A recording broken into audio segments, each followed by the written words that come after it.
What's up everyone, this is episode 9 of ranking every WCA event, and today we're doing the best one to practice in public. As always, we have S tier to E tier. I'm going to be trying to rank all these events into these tiers, and I'm also going to try to sort each event within the same tier, even though they're going to get the same number of points at the end of the video. Like always, we're going to put it into a spreadsheet to try to find the quote-unquote best WCA event. Alright, so today's prompt is the best to practice in public, and I think there's a few criteria with this. The first one is convenience. For instance, if an event uses a lot of equipment or is hard to do or requires something specific, then that is not going to be good to practice in public because you might not have the equipment. Secondly, disturbance to others. Loud events or events that are distracting to other people can be a reason that I would personally not practice a certain event in public, and that's the second criteria. The third one is that is it safe? I don't want to be putting myself in danger while cubing. So those are the three main criteria, and I think the big thing about the third one, safety, is that you do not want to be practicing blind events in public. I think E tier should basically be reserved for the ones that you should absolutely not do in public, and that are all the blind events.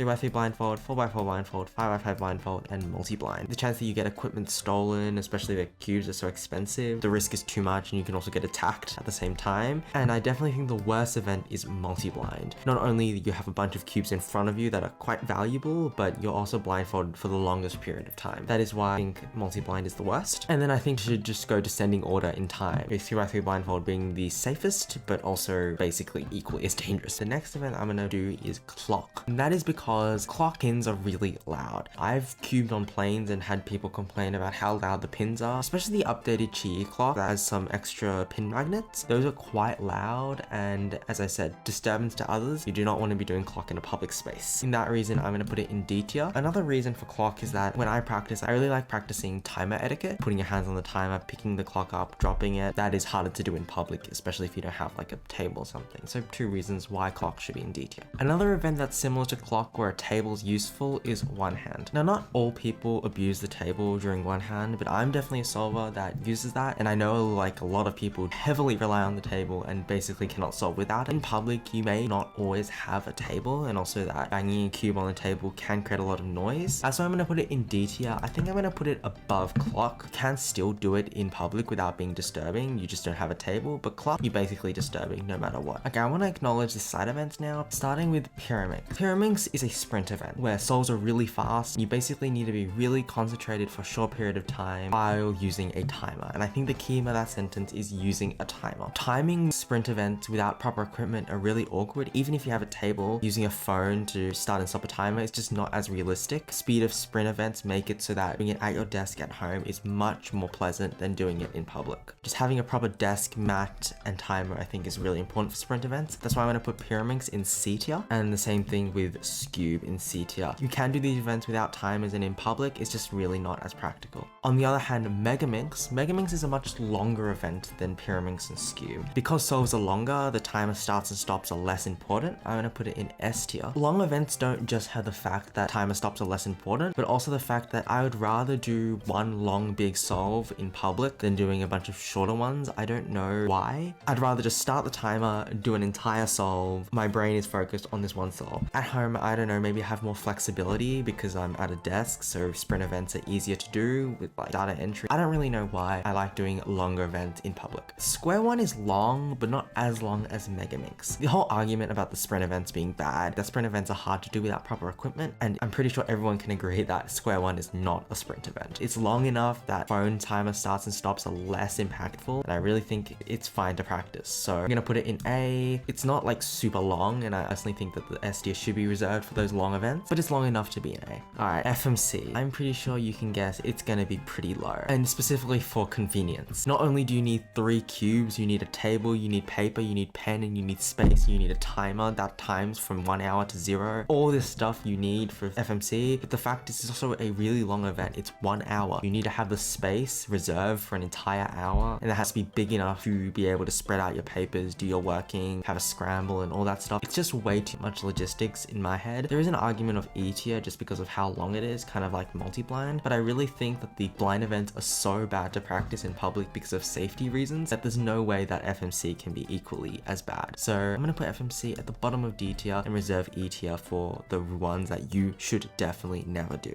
in public. And remaining now are the N by Ns. As we've established, long events are good in public. I'm going to put 6x6 and 7x7 in S tier because they're the longest. Also 5x5 because I think 5x5 is comparable to Megaminx in sort of times. So all of these I think deserve S tier. I'm going to put the longest at the top. So 7x7 is going to be the winner of this tier list, being the longest event. Then 6x6 is going to go next, and then 5x5 and Megaminx are going to be together. I'm going to put 5x5 above Megaminx because sometimes when I do Megaminx, I like to rest it on the table. There's some algorithms that just feel better with the Megaminx on the table. The other thing about being in public is you often do not have a table, which means you put the cube in your lap and you're looking down at the cube like on a train, right? You would just be looking down at your cube in your lap, and that's actually quite common what you would do in comp as well. The majority of people doing big cubes don't like putting it above the table and instead put it down. And the angles of cubes are better, and you can replicate that perfectly with big cubes in public. So that's exactly why 7x7, 6x6 are going to go in S tier. I'm actually going to drop square one down to B tier. I don't think it's slow enough to be comparable with these bigger cubes, and I'm also going to add 3x3 to the same tier as square one. The main reason I'm putting square one above 3x3 is the disturbance factor. Square ones are much quieter than 3x3s. A lot of 3x3s are quite noisy or clicky, which might disturb other people, especially in a quiet environment. It's really not as bad as clock, but definitely a justification of being on bottom of B tier. 2x2 being a sprint event, I think I'm going to put it in the sprint event tier. I'm trying to think of an argument for it to be higher or lower than these other sprint events. It's in general faster than Pyrrha and Skewb. That's an argument for D tier. Is there an argument for B? I don't really think so. I think the speed of 2x2 is a justification for it to go down to D tier. Compared to Pyrrha and Skewb, 2x2 is much faster. Timer stops are even more important. You definitely need a table for 2x2 because picking up and dropping the cube, timer etiquette is just more of an important skill in 2x2 than it is in Skewb and Pyraminx. And I said in public, you might not have opportunities for that. So I'm going to put it at D tier. It's just a tiny bit below these ones, so top of D tier makes sense. And finally, we have 4x4. I think a good compromise is A. I didn't really have anything in A tier, and I guess 4x4 could go in there. It's longer than square one and 3x3. It's shorter than these big cubes, but generally it deserves A because in public is pretty similar to what you do in comp. A lot of people putting in their lap, or even if it's not in the lap, a lack of equipment or space doesn't really affect 4x4. And that's our tier list of the best events to practice in public. By no means you can practice clock in public. Don't let this list stop you. My one recommendation is just please don't do blind without someone else. If you have like a friend or something, that's fine, but by yourself, blind is definitely a no-go. We're now going to put all of these into a spreadsheet and see the results after today.